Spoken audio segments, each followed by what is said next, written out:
Colonel Emma Brooks walks into a small supermarket on a peaceful weekend afternoon in Austin, Texas. Wearing a casual white shirt, blue jeans and sneakers, she easily blends in with the crowd of ordinary customers. With a humble appearance, no one could have expected that this woman had spent her entire career defending the country, commanding hundreds of soldiers on the battlefield.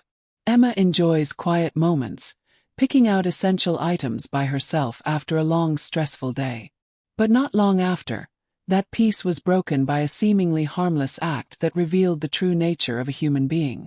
At the end of the aisle, a tall man in a police uniform, Officer Paul Smith, accidentally dropped a packet of noodles and a bottle of soft drink on the floor.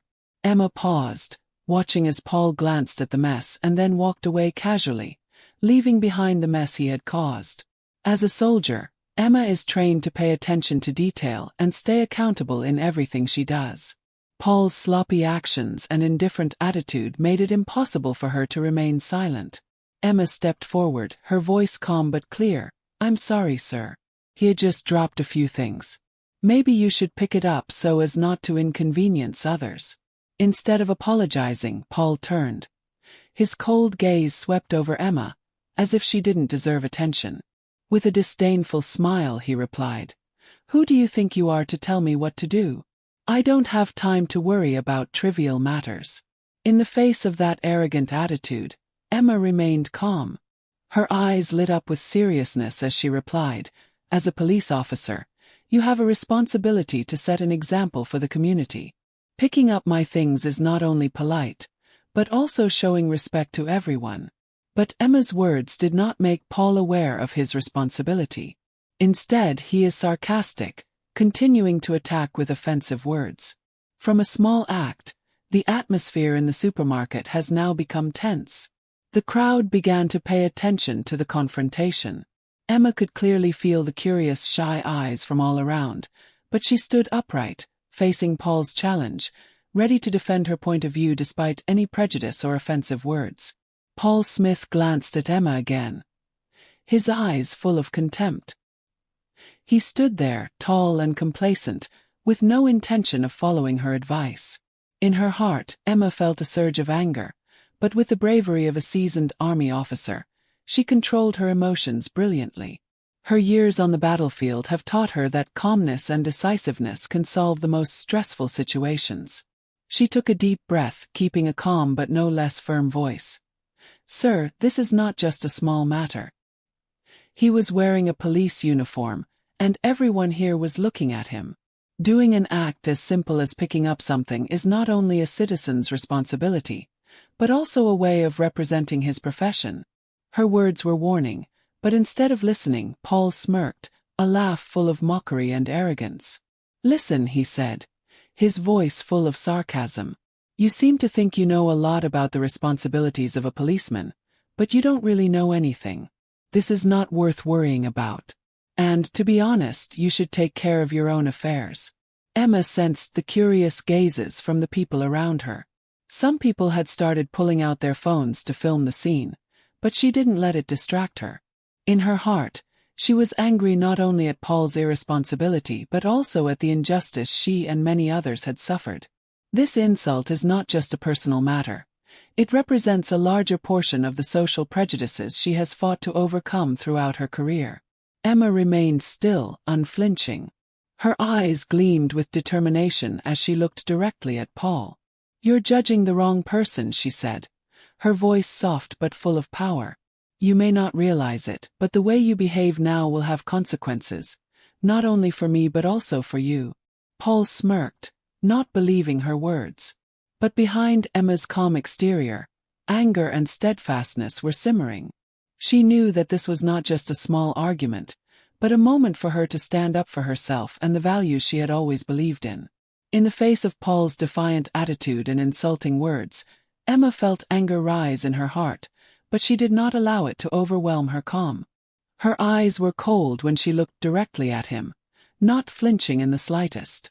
Paul still stood there, with a sarcastic smile and eyes full of contempt, as if he was waiting for Emma to get out of control.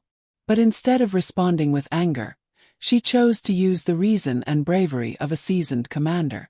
"I'm not here to argue," Emma said, her voice calm but authoritative. "I just want to remind you that your actions not only affect others but also reflect who you are. As a police officer, you should know your responsibilities better than anyone else." Emma's sharp words made the surrounding crowd begin to pay more attention. Some people stopped shopping altogether, stopped to watch the developments. Paul, feeling himself pushed into a mysterious position by the eyes that were falling on him, decided to use his arrogance to hide his embarrassment. He laughed, the sound echoing in the small aisle of the supermarket. "Responsibility." Paul smirked, his voice full of sarcasm. "Who are you that dares to explain to me? Just a mediocre woman, nothing more, nothing less. Don't think you have the right to stand here and tell me what to do. You don't understand anything about my work." Paul's sexist and racist rhetoric was a powerful blow to Emma's self-esteem. But instead of letting her emotions dominate, she took a deep breath, keeping her eyes steadfast.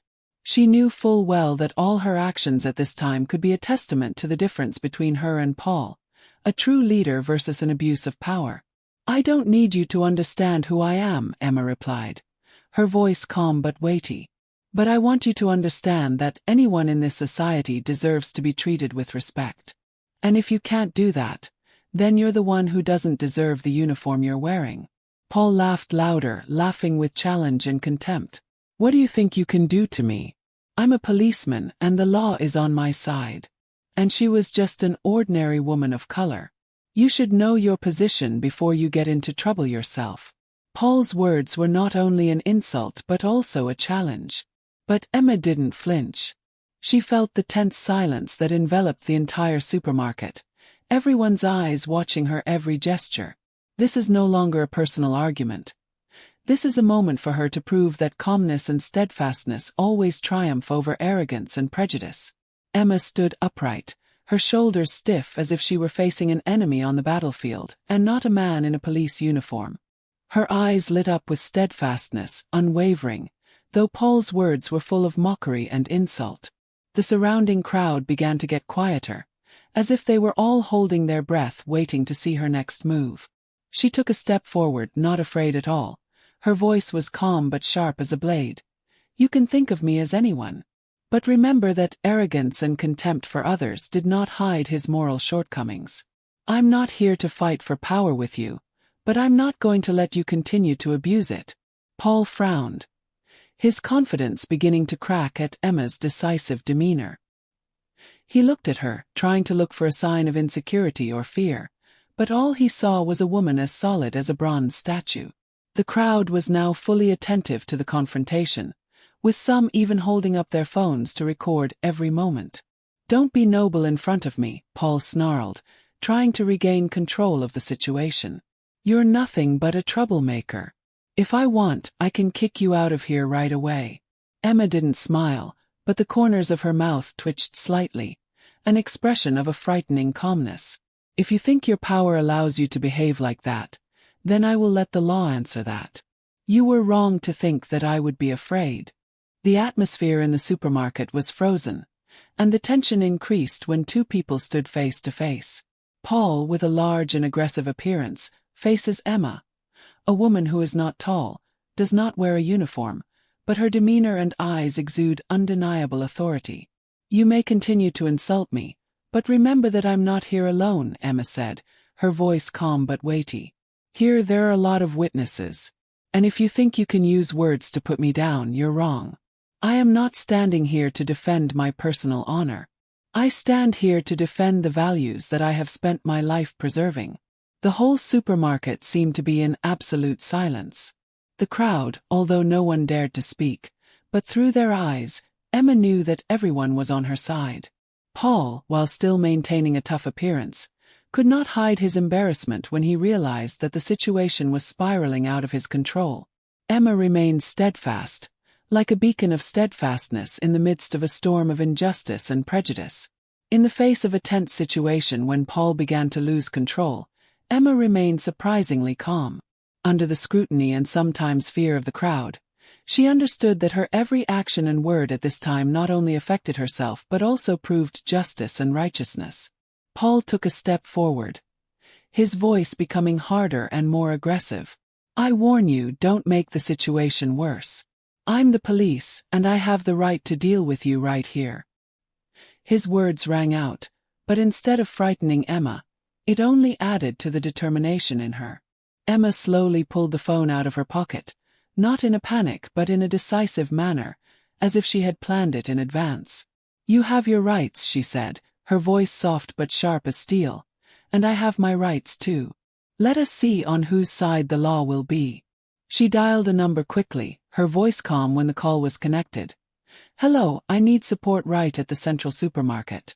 There is a police officer who is abusing his power and threatening people. I need the competent staff to come here immediately. Paul was stunned, his eyes wide open when he realized that the situation was no longer out of his control. The crowd began to whisper loudly, and some people stopped recording the video to call the authorities. Emma, despite standing in the midst of chaos, maintained a calm demeanor. What do you think you're doing?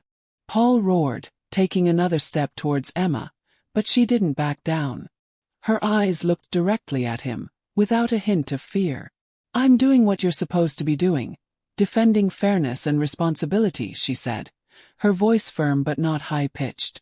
At that moment, police car sirens sounded outside, signaling that help had arrived. The crowd dispersed to give way as the officers entered. Emma slowly pointed her hand at Paul, her gaze not leaving him. This is the person you need to consider. All of his actions have been documented and fully witnessed. Paul, who had now lost his arrogance, began to be embarrassed. The confidence on his face disappeared, replaced by confusion and anxiety. Meanwhile, Emma just stood still, calm as if she had anticipated all the developments. She knew that her intelligence and bravery helped her overcome this challenge, not only to protect herself but also to prove that justice always needs to be done justly. When the supermarket doors opened and Mayor Andrew Preston walked in, the atmosphere in the already tense space now became even more serious. He appeared with a majestic appearance, his sharp eyes sweeping through the crowd before stopping at Emma. His footsteps were decisive, like a man who came to solve all injustices. Paul, who had been confused before, was now completely stiff. The usual arrogance on his face disappeared, replaced by a look of bewilderment and fear. He bowed his head and stammered, trying to explain. Mr. Mayor, this is just a misunderstanding. I don't mean anything, it's just that she... But Andrew didn't let him finish the sentence. Shut up, he said, his voice quiet but authoritative, interrupting Paul. I came here because of an urgent call from Colonel Emma Anderson, a man I have great respect for. His behavior has been reported and witnessed by many people. Don't think that your loose justification can erase what you've done. Emma stood still, her eyes not leaving Andrew. She felt a slight relief to know that justice was about to be served, but her expression remained steadfast, as a reminder that this struggle was not over. Andrew walked towards her, his eyes softening. Colonel Anderson, I hope you are not injured or harmed in any way. This behavior is unacceptable and will be dealt with thoroughly. Emma nodded, her voice calm but still assertive. I'm fine, but this isn't just about me. This is about those in power needing to be held accountable for their actions. If I hadn't stood up today, there would have been many others who would have been treated unfairly. Andrew turned to look at Paul, his eyes cold. You have abused your power, insulted a high-ranking military man, and lost public trust in the police force. You don't deserve to wear this uniform. A female witness from the crowd stepped up, handed her phone with a video recording of the incident. Andrew glanced at it, and his face became even more serious. This behavior is intolerable, he declared, then turned to the police officers who had just arrived. Strip him of his weapons and insignia immediately. An investigation will be opened, and he will be subject to all appropriate punishments. Paul, now completely devastated, was speechless as the officers carried out Andrew's orders. The crowd standing outside began to applaud, as a tribute to Emma and the mayor's tough action. Emma, though she did not seek honor, felt a deep sense of relief. When Andrew turned around, he spoke to her, his voice full of respect. "Colonel Anderson, this city needs people like you to remind us of responsibility and integrity. I'm sorry for what you went through." Emma nodded, her eyes shining with gratitude. "Thank you, Mayor. I just hope that these things will bring about real change." Andrew nodded, his face solemn but sympathetic. "We're going to make sure of that." Emma left the supermarket, stepped out into the sun, feeling her heart lighter. But she knows that the fight for fairness and accountability never stops. And she was ready to keep fighting, not only for herself but for all those who could not stand up on their own. After being stripped of his badge and weapon at the scene, Paul Smith was taken away in heavy silence. His face was devoid of the original arrogance, instead of fear and confusion. As the police car rolled away from the supermarket, the crowd had not yet dispersed. The chatter and critical gaze continued to follow him like a ghost. At the police station, Paul was questioned immediately. Video evidence was given, along with testimony from witnesses that made him irrefutable. The head of the police department, which was informed by Mayor Andrew Preston, stated that Paul's behavior was a stain on the entire industry. On the same day, he was officially suspended from work and faced a comprehensive investigation. The news spread quickly, not only in the local community but also in the media. Videos of Paul abusing power and treating Emma Anderson rudely have been shared millions of times, sparking a wave of outrage.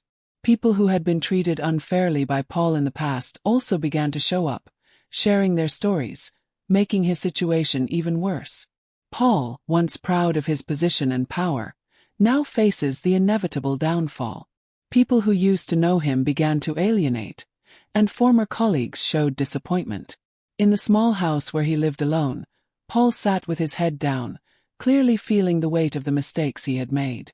Meanwhile, Emma Anderson continues her life with humility and determination.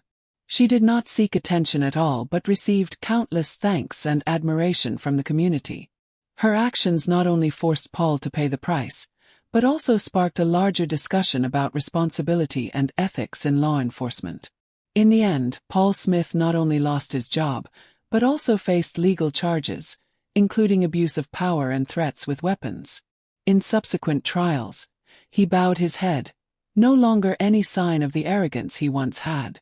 That is the price he pays for forgetting that power comes with responsibility, and that injustice never has a place in a just society. After the shocking event, Emma Anderson's life did not return to the way it was before. The story of her courage quickly spread, becoming a symbol for those who dared to stand up against injustice. The press, the media, and even activists praised Emma as a modern-day hero. But for Emma, she doesn't feel like a hero. She just sees it as the responsibility that a soldier and a citizen need to do to protect the value of equity. In the weeks that followed, the impact of the event began to become apparent. Local police forces are under closer scrutiny, and some changes in the selection and training process are in place. Seminars on responsibility and ethics in law enforcement were held, with Emma invited as a keynote speaker. Standing in front of hundreds of people, she shares her story not to receive applause, but to remind that power is only meaningful when used to protect, not to oppress. As for Paul Smith, his career is officially closed. The public trial not only caused him to lose his temporary liberty but also to lose his honor forever. The community turned its back on him, and those who once supported him could not forgive his abuse of power. In the darkness of his life, Paul begins to understand the bitter lesson that pride and injustice not only destroy others but also self-destruction. Emma, after all, doesn't stop at personal stories. She became an inspiration for many movements fighting for justice and equality. Articles and videos recording her actions are shared everywhere, encouraging people not to be afraid when facing injustice. However, Emma still maintains a simple and consistent demeanor. She continues to dedicate herself to the military, as a living demonstration that true strength does not lie in power, but in integrity and courage to do the right thing. Every time she looks back on the incident, she does not feel regret, but instead a quiet pride, knowing that her actions have contributed to changing a small part of society for the better. For her, this story is not an end, but a reminder that the fight for justice always requires unanimity and courage. And she is willing to face any other challenges in her journey to defend the values she believes in. Emma Anderson's legacy is not only documented in newspapers and videos that capture the moment she stood in the midst of a storm of criticism and threats, but also profound changes in the way society views justice and responsibility. Her steadfast steps in the struggle against injustice created a wave of inspiration not only in the military but also in the community, especially for women and people of color, who often face discrimination and marginalization. Every time they hear stories about Emma, people remember not only her brave actions in the supermarket, but also a resilient woman who is ready to stand up against all injustice at great cost. The workshops she participated in have inspired many individuals, especially those in law enforcement, to defend dignity and respect human rights in all circumstances. The changes in the police recruitment and training process that Emma helped initiate are starting to bear fruit, as more and more police officers become more aware of their responsibilities and professional ethics. But Emma's legacy doesn't stop at reforms or social recognition. It is in her daily life that she has created a role model for the younger generation, who look to her and learn how to face challenges with calmness, patience, and uncompromising determination. Emma doesn't seek fame, but the respect she receives from everyone, from her colleagues to the community, is the clearest demonstration of the power that integrity can create. Despite facing difficulties and challenges throughout her career, Emma has always stood her ground. She understands that heritage is not something that can be measured by fame or awards, but the values that one person has left in the hearts of others. And for Emma, her legacy is the change she has sparked, the solid steps that the next generation will follow, the generations who stand up for justice and are not afraid of injustice. And so, no matter how many years pass, Emma Anderson's legacy will live on, not only in seminars and speeches, but in the hearts of those who continue to fight for a more just and equitable society. After the affair with Paul Smith ended, Emma Anderson did not stop at solving a personal case but set herself a greater mission. She realized that injustice is not a rare thing but a common problem, which needs to be changed from the roots. Every day, every story she hears from oppressed and abused people makes her feel more responsible in her actions. She understands that it is not possible to rely solely on outstanding individuals to change, but that there is a need for a broad movement where everyone can speak up and fight for their rights. Emma began to engage in call-to-action campaigns, inviting people, especially law enforcement, to reconsider their roles and responsibilities in upholding justice. She organizes meetings, workshops, and media campaigns to encourage each individual to stand up, face injustice instead of being silent. Each of us has the right to say no to abuse of power, and each of us can make a difference, is a slogan she frequently mentions in speeches. Emma's encounters not only engage those in the military, but also extend to individuals in the civilian community who feel left out or have no voice in society. Emma encourages them not to be afraid in the face of power, because justice is a fundamental right, which cannot be trampled. Emma's mood at this time was no longer the same caution as before, but a strong determination. She understands that every action, every call creates spillover power, and that is the way to change the system in a long-term and sustainable way. Emma is not only fighting for herself but also for those who can't speak up for themselves, for the fairer society she dreams of. The call to action is not easy, but Emma is ready to face the challenge. She understands that this is a long road and that not everyone will be with her, but she believes in the power of solidarity, in the ability of each individual to make a difference if they don't stop fighting. With each step, Emma has been turning her struggle into a powerful movement, a reminder that justice must be defended, not just for an individual but for the entire community.